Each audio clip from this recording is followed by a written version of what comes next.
2016 ഞങ്ങൾ ഈ നാട്ടിലെ ജനങ്ങളുടെ മുൻപിലേക്ക് വെച്ച പ്രകടന പത്രികയുണ്ട്. അത് പൂർണ്ണാർത്ഥത്തിൽ പൂർത്തീകരിച്ചിട്ട് 2016 നിങ്ങൾ കൊടുക്കുന്ന പെൻഷന്റെ മൂല്യവും ഇന്ന് വിലക്കയറ്റം സംഭവിച്ചതിന്റെ മൂല്യവും 30 രൂപ വിലക്കയറ്റം 1 കിലോ അരിക്ക് വന്നിട്ട് നിങ്ങൾ കൊടുത്ത പെൻഷന്റെ വില പറഞ്ഞിട്ട് ഇവിടെ ഒരു കാര്യമല്ല. പിന്നെ പെൻഷൻ എന്ന് പറയുന്നത് സാധാരണക്കാരന്റെ അവകാശമാണ്, നിങ്ങൾ ഔദാര്യമല്ല. അത് നിങ്ങൾ മനസ്സിലാക്കണം.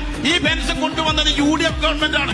ഈ തുടക്കം മുതൽ അത് കൊണ്ടുവന്ന് ഇവിടെ വർഷാവർഷം വർദ്ധിപ്പിച്ചില്ല. ഒരു ചോദ്യം കൂടി, ഇപ്പൊ ഭായിമാരായിട്ട് നിങ്ങൾ നിൽക്കുന്നുണ്ടല്ലോ. VP സിംഗിന്റെ കാര്യം പറഞ്ഞു BJP-കാരം. എങ്ങനെ നിങ്ങൾ തോൾ പിടിച്ച് ബിസ്ക്കറ്റും നണ്ടി നിന്നത് അവിടെ? 197 സീറ്റുള്ള കോൺഗ്രസിനെ മാറ്റി നിർത്തിയിട്ട് 143 സീറ്റുള്ള ജനതാദളെ കൂട്ടിപ്പിടിച്ചിട്ട് നിങ്ങൾ 33 സീറ്റുള്ള CPM-ഉം 12 സീറ്റുള്ള CPI കൂടിയിട്ട് ഭരണം നടത്തി ഇല്ലേ ഈ രാജ്യത്തെ? ആ വർഗീയത ഇപ്പോഴും കാണുന്നത് നിങ്ങളാണ്. ജമാഅത്തെ ഇസ്ലാമിക്ക് മതതീവ്രവാദം ഇല്ലാതെ ചേട്ടൻ പറയാം. ജമാഅത്തെ ഇസ്ലാമിക് തീവ്രവാദം, ജമാഅത്തെ ഇസ്ലാമോ ഇവരെ രണ്ടാം പെണ്ണ് കെട്ടിയോണ്ട സ്ഥിതിയാ. ഇവരെ സ്വഭാവം എന്താ? ഒപ്പം കൂടുമ്പോ ഇവരെ സ്വന്തമാണ്. തലാക്ക് പിരിച്ച ഓക്കില്ലാത്ത കുറ്റൊന്നും ഉണ്ടാവില്ല. ഈ സ്വഭാവമാണ് നിനക്ക്. ഇതൊരു സാധാരണക്കാരന്റെ ശബ്ദമാണ് സുഹൃത്തെ.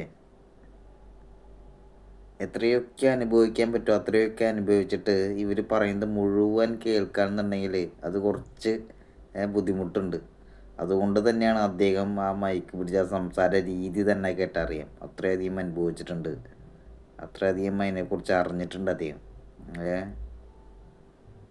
അവർ തരുന്ന ഓരോ ആനുകൂല്യങ്ങളും അവരുടെ ഔദാര്യം പോലെയല്ല, അത് നമ്മുടെ അവകാശമാണ്. അത് തന്നെയാണ് അദ്ദേഹം സംസാരിക്കുന്നത്.